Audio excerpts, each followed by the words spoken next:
Hi hello ನಮಸ್ಕಾರ ಸ್ನೇಹಿತರೆ, ಎಲ್ಲರೂ ಹೇಗಿದ್ದೀರಾ? ಮತ್ತೆ ಇನ್ನೊಂದು ವಿಡಿಯೋಕ್ಕೆ ತಮಗೆಲ್ಲರಿಗೂ ಸ್ವಾಗತ. ಈ ದಿನ ಭಾನುವಾರ ಆಗಿರೋದ್ರಿಂದ ಮಕ್ಕಳ ತಲೆಗೆ ತಂಪಾದ ಹೇರ್ ಪ್ಯಾಕ್ ಮಾಡೋಣ ಅಂತ ಹೇಳಿ ಬಂದಿದ್ದೆ. ತುಂಬ ಈಸಿ ಫ್ರೆಂಡ್ಸ್.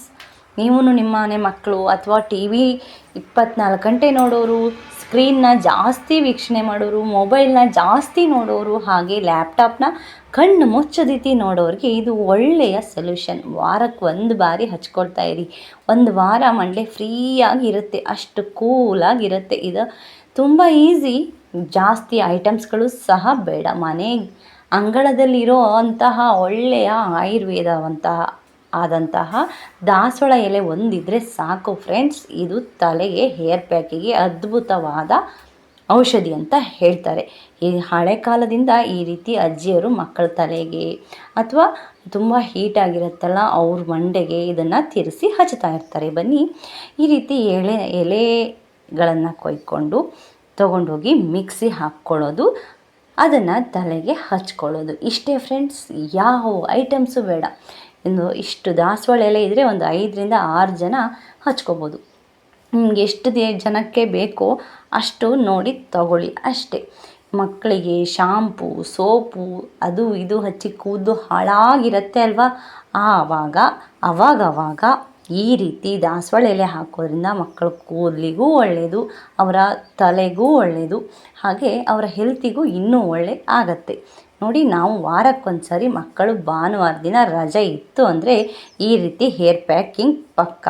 ಈ ರೀತಿ ಸೊಪ್ಪನ್ನೆಲ್ಲ ಚೆನ್ನಾಗಿ ತೊಳ್ಕೊಂಡು ಮಿಕ್ಸಿಗೆ ಹಾಕ್ಕೊಂಡ್ರೆ ಆಯಿತು. ಹೇರ್ ಪ್ಯಾಕಿಂಗಿಗೆ ಈ ರೀತಿ ನುಣ್ಣಗಾಗೋ ರೀತಿ ಚೆನ್ನಾಗಿ ರುಬ್ಕೋಬೇಕು. ಬೇಗ ರುಬ್ಬತ್ತೆ, ಜಾಸ್ತಿ ನೀರು ಹಾಕಿದ್ರೆ ಬಸಿತಾ ಇರುತ್ತೆ. ಹಾಗಾಗಿ ಒಂದು ಅರ್ಧ ಲೋಟ ನೀರು ಹಾಕ್ಕೊಂಡ್ರೆ ಸಾಕು, ಜಾಸ್ತಿ ನೀರು ಬೇಡ. ಆಮೇಲೆ ತೆಳುಗಾದರೆ ಮೇಲಿಂದ ಹಚ್ಚಿದ ತಕ್ಷಣ ಬಸಿತಾ ಇರುತ್ತೆ. ಹಾಗಾಗಿ ಜಾಸ್ತಿ ನೀರು ಹಾಕ್ಕೊಳ್ಳೋದು ಬೇಡ. ಸ್ವಲ್ಪ ಅದು ಹರಿಯೋ ಅಷ್ಟು, ನುಣ್ಣಗಾಗೋಷ್ಟು ಒಂದು ಸ್ವಲ್ಪ ನೀರು ಹಾಕಿದರೆ ಸಾಕು. ಅದು ಬೇಗ ನುಣ್ಣಗಾಗ್ಬಿಡುತ್ತೆ, ಜಾಸ್ತಿ ನೀರೇನು ತಗೊಳ್ಳಲ್ಲ. ಇದಕ್ಕೆ ಬೇಕಾದರೆ ಮೆಂತೆ ಬೇಕಾದರೂ ಹಾಕ್ಕೋಬೋದು, ಇಲ್ಲ ಅಂದರೆ ಮೊಸರು ಸಹ ಹಾಕ್ಕೋಬೋದು. ನಾನು ಏನೂ ಹಾಕ್ಕೊಂಡಿಲ್ಲ, ದಾಸವಾಳ ಎಲೆ ಮಾತ್ರ ಹಾಕ್ಕೊಂಡಿದ್ದೀನಿ. ಇದನ್ನು ಈ ರೀತಿ ನುಣ್ಣಗೆ ರುಬ್ಬಿ ಮಕ್ಕಳಿಗೆ ಹಚ್ಚಿಬಿಟ್ರೆ ಅವರು ಟಿ ವಿನಾದರೂ ನೋಡಲಿ, ಓದ್ಕೊಂಡ್ಲಿ, ಇಲ್ಲ ಆಟನಾದರೂ ಆಡಲಿ. ಹಚ್ಚಿ ಒಂದು 2-3 ಗಂಟೆ ಬಿಟ್ಟು ಆಮೇಲೆ ತಲೆನ ಕ್ಲೀನಾಗಿ ಸ್ನಾನ ಮಾಡಿಸಿದರೆ ಆಯಿತು. ಹಾಗೆ ಇದನ್ನು ಬೇಗ ಏನು ಹೋಗುತ್ತೆ, ತೊಳೆದ ತಕ್ಷಣ ಹೋಗಲ್ಲ ಅಂತ ಅಂದ್ಕೊಳ್ಳೋದೇನು ಬೇಡ. ಶಾಂಪು ಹಾಕಿದ್ರೆ ಸಾಕು, ಬಿಟ್ಬಿಡತ್ತೆ. ಫಸ್ಟ್ ಒಂದು ಬೆಳಗ್ಗೆ ತಲೆ ಸ್ನಾನ ಮಾಡಿಸಿ ಒಂದಿನ ಬಿಟ್ಟಾದಮೇಲೆ ಇದನ್ನು ಹಚ್ಚಿದ್ರೆ ಇನ್ನೂ ಚೆನ್ನಾಗತ್ತೆ. ಎಣ್ಣೆ ತಲೆಗೆ ಹಚ್ಚಿದ್ರೆ ಅಷ್ಟು ತಗೊಳ್ಳಲ್ಲ. ಹಾಗಾಗಿ ನೀವು ಎಣ್ಣೆ ಹಾಕಿನೂ ಹಚ್ಬೋದು, ಹಾಗೆ ತೊಳೆದು ಆದಮೇಲೂ ಹಚ್ಬೋದು. ಯಾಕೆಂದರೆ ತೊಳೆದಾದ್ಮೇಲೆ ಕ್ಲೀನಾಗಿ ತಗೊಳತ್ತೆ ಕೂದಲು. ಎಣ್ಣೆ ಇದ್ದಾಗ ಸ್ವಲ್ಪ ಲೇಟಾಗಿ ತಗೊಳ್ತಾ ಅಷ್ಟೇ. ನೀವು ಏನು ಬೇಕಾದರೂ ಮಾಡ್ಕೋಬೋದು. ನೋಡಿ, ಈ ರೀತಿ ಆಗತ್ತೆ. ಇದನ್ನು ಮಕ್ಕಳ ತಲೆಗೆ ಹಚ್ಚಬಹುದು.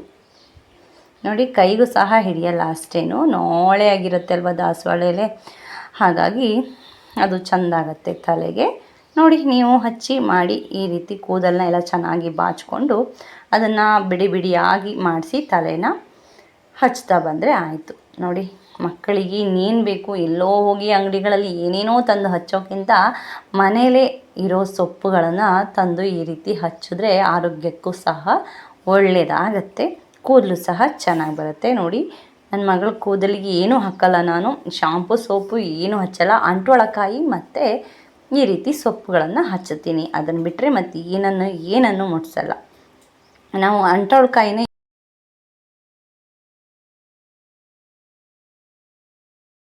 ಇದು ಹಚ್ಚುವಾಗ ತಲೆಗೆ ಎಷ್ಟು ಕೂಲ್ ಅನಿಸ್ತಾ ಇರುತ್ತೆ ಗೊತ್ತಾ. ಹಚ್ಚಿ ಒಂದು ಸ್ವಲ್ಪ ಹೊತ್ತು ಮಸಾಜ್ ಮಾಡಿದ್ರೆ ತಲೆಯಲ್ಲಿ ಇರೋ ಟೆನ್ಷನ್ನು, ತಲೆನೋವು ಎಂಥದೇ ಇದ್ದರೂ ಮಾಯ ಆಗೋಗುತ್ತೆ. ಹಾಗೆ ಕೂದಲು ತುದಿ ತನಕ ಈ ರೀತಿ ಹಚ್ಕೊತಾ ಬನ್ನಿ. ಯಾಕೆಂದರೆ ತುದಿನೂ ಇಂಪಾರ್ಟೆಂಟೇ ಅಲ್ವಾ. ತುದಿಗೆ ಹಚ್ಚೋದ್ರಿಂದ ಅಲ್ಲಿ ಸೀಳಾಗಿ ಬಿಟ್ಟಿರೋ ಕೂದಲು, ಡ್ಯಾಮೇಜ್ ಆಗಿರೋದು ಅದೆಲ್ಲ ಕ್ಲೀನ್ ಆಗುತ್ತೆ. ಅದನ್ನೆಲ್ಲ ಕ್ಲೀನಾಗಿ ಹಚ್ಚಬೇಕು. ಒಂದು ಗ್ಯಾಪು ಸಹ ಬಿಡದೇ ಪದರವಾಗಿ ಕೂದಲುಗಳನ್ನು ತೆಗೆದು ಹಚ್ಚೋದು ಒಳ್ಳೆಯದು ಕೂದಲಿಗೆ. ಅಲ್ಲ, ನಾವು ಮಕ್ಕಳಿಗೋಸ್ಕರ ನಾವು ಇಷ್ಟನ್ನೆಲ್ಲ ಮಾಡಿಲ್ಲ ಅಂದರೆ ಹೇಗೆ ಅಲ್ವಾ? ಅವಾಗವಾಗ ಇದನ್ನಾದರೂ ಮಾಡಲೇಬೇಕು. ಒಂದು ವಾರದಿಂದ ಫುಲ್ಲು ಓದೋದು ಬರೆಯೋದು ಇದೇ ಟೆನ್ಷನಲ್ಲಿರ್ತಾರೆ. ಬಿಟ್ಟರೆ ಮೊಬೈಲು, ಟಿ ವಿ ಇದೆಲ್ಲದಕ್ಕೂ ಸಹ ತಲೆಗೂ ಎಲ್ಲದಕ್ಕೂ ಒಳ್ಳೆಯದಾಗತ್ತೆ ಅಂದರೆ ಈ ರೀತಿ ಮಾಡೋದೇನು ತಪ್ಪಲ್ಲ. ಮಾಡಿ. ಹಳೆ ಕಾಲದಲ್ಲೂ ಸುಮ್ಮನೆ ಮಾಡಿರೋದಿಲ್ಲ ಅಲ್ವಾ ಅವರು. ಈ ರೀತಿ ಏನೋ ಒಳ್ಳೆಯದಾಗತ್ತೆ ಅಂತಲೇ ಈ ರೀತಿಯೆಲ್ಲ ಮಾಡಿರ್ತಾರೆ. ನಮಗೂ ಸಣ್ಣವರಿದ್ದಾಗ ಅಜ್ಜಿ, ನಮ್ಮ ಅಮ್ಮ ಅವರೆಲ್ಲ ಈ ರೀತಿಯೆಲ್ಲ ಹಚ್ತಾಯಿದ್ರು. ಹಾಗೆ ನನ್ನ ಮಕ್ಕಳಿಗೂ ಕೂಡ ಈ ರೀತಿ ಮಾಡ್ತಾಯಿದ್ದೀನಿ. ಹಾಗೆ ನಮ್ಮ ಮನೆಯಲ್ಲಿ ದೊಡ್ಡವರು ಸಹ ಹಚ್ಕೊಳ್ತಾರೆ. ಅದರಲ್ಲಿ ಏನು ತಪ್ಪಿಲ್ಲ, ಏನು ಆಗೋದು ಇಲ್ಲ. ಕೂದಲಿಗಂತೂ ಸಿಕ್ಕಾಪಟ್ಟೆ ಒಳ್ಳೆಯದೇ ಆಗೋದು. ಹಾಗಾಗಿ ನೀವು ಸಹ ಟ್ರೈ ಮಾಡಿ. ಹಾಗೆ ಈ ವಿಡಿಯೋ ಇಷ್ಟ ಆದರೆ ಲೈಕ್ ಕೊಡೋದನ್ನು ಸಹ ಮರಿಬೇಡಿ. ಕಮೆಂಟ್ ಹಾಕಿ ವಿಡಿಯೋ ಇಷ್ಟ ಆದರೆ. ಓಕೆ, ಬಾಯ್. ನೆಕ್ಸ್ಟ್ ಇನ್ನೊಂದು ವಿಡಿಯೋದಲ್ಲಿ ಮತ್ತೆ ಸಿಗ್ತೇನೆ. ಧನ್ಯವಾದಗಳು ಎಲ್ಲರಿಗೂ. ವಿಡಿಯೋ ನೋಡಿದ ಎಲ್ಲರಿಗೂ ಥ್ಯಾಂಕ್ ಯು. ನಗ್ತಾ ಇರಿ, ಖುಷಿಯಾಗಿರಿ. Thank you so much.